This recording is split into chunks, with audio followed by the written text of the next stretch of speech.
Salutations à tous et bienvenue dans Motor Vector. Aujourd'hui, il est temps de changer un anti-brouillard, c'est celui-ci, voilà, qui a lâché, donc je me suis dit, tant qu'à faire, je partage, puisqu'en fait, en feuilletant le manuel, il parle pas des anti-brouillards, il parle de tous les feux de recul, feux de trucs, tout sauf les anti-brouillards. Heureusement, on est en 2021 et il y a les forums, et ça, franchement, grand merci encore, grâce au forum 955, j'ai pu trouver le style d'ampoule, c'est du H11, voilà, donc si vous avez besoin d'une ampoule, c'est H11 pour l'anti-brouillard. Et cette ampoule, on la trouve pas au Leclerc du coin, voilà, moi j'ai trouvé du H4, du H7, des choses qui sont assez courantes, mais on trouve vraiment pas le H11, donc j'ai dû la commander. Et donc pour y accéder, derrière, une fois, j'avais déjà démonté le klaxon, donc du coup, je sais que c'est un peu la même procédure, puisqu'il faut accéder par derrière. Là on va passer derrière le garde-boue et on va essayer d'aller jusque là. Normalement c'est pas une opération très compliquée, ça devrait pas prendre énormément de temps, donc on s'y met tout de suite, c'est parti, allez go. Ok, donc j'essaie de faire un peu de place en tournant la roue, je sais pas si je l'ai tourné du bon côté. Le but, de toute façon vous n'avez pas besoin de grand chose, normalement vraiment avec ces petits embouts étoiles vous devrez vous en sortir avec un tournevis. Alors ici des fois il passe just, je sais que c'est un peu chiant, si vous avez un autre outil un peu plus court c'est bien.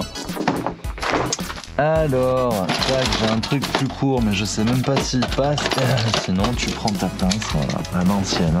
Un petit cliquet c'est le bonheur, voilà, lui je sais qu'il passe just.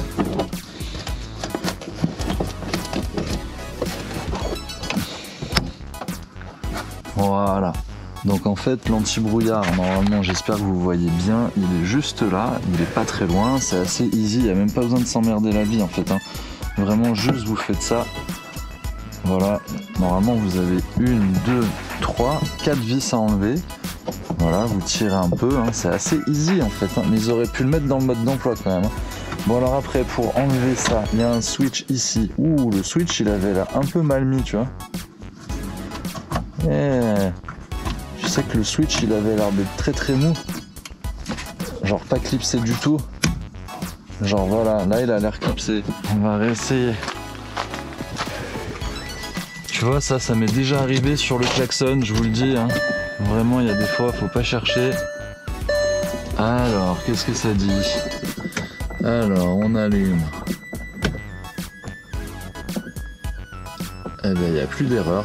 Mais en fait, tu vois, c'était juste la prise qui était mal branchée. C'était même pas une question d'ampoule, quoi.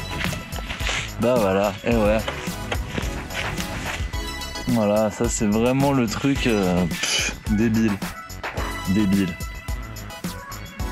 Bon voilà, je crois que c'était la vidéo la plus courte de Motor Vector. En 2-2, voilà, tu vois, donc vraiment des fois vérifier avant de... Même moi j'ai pris une ampoule, j'en ai une d'avance, donc il n'y a rien de dramatique. Si vous avez besoin de démonter, au moins vous voyez l'accès. C'est plutôt easy, encore une fois c'est pas dans le manuel, donc c'est pour ça que je partage avec vous dans cette petite vidéo courte, simple et efficace. Donc si vous avez besoin, en tout cas c'est l'ampoule H11. Vous sortez votre ampoule quart de tour et vous mettez la nouvelle. Voilà, bon celle-là elle est pas cramée, donc je vais la laisser, je vais la garder. Tac, voilà, c'est très simple, hein. Donc voilà les amis, j'espère que ça vous aura aidé.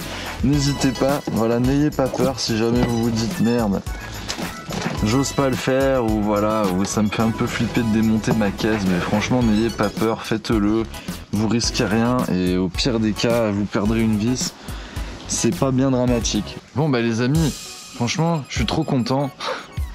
Désolé, cette vidéo était plutôt courte, j'espère qu'en tout cas elle pourra vous aider, donc n'hésitez pas à vous abonner bien entendu si c'est pas déjà le cas à la chaîne pour pouvoir suivre les aventures du Cayenne d'occasion, voilà, et également pour qu'on puisse rester ensemble connectés, vous pouvez suivre l'évolution des kilomètres, tout ça, les bilans, voilà, j'essaye de tout vous dire, jusqu'à cette panne de phare anti-brouillard, et finalement vous voyez c'était vraiment... Des fois comme quoi c'était une prise qui était juste débranchée, qui tombait, voilà, donc juste à la reclipser, éventuellement si vous n'avez pas l'ampoule, encore une fois H11, n'hésitez pas, c'est celle-ci qu'il vous faut. Je vous dis à très vite, bonne continuation, n'hésitez pas à vous abonner, mettre un petit like, soutenir, ça fait très plaisir, et je vous dis à très bientôt pour une prochaine vidéo Motor Vector.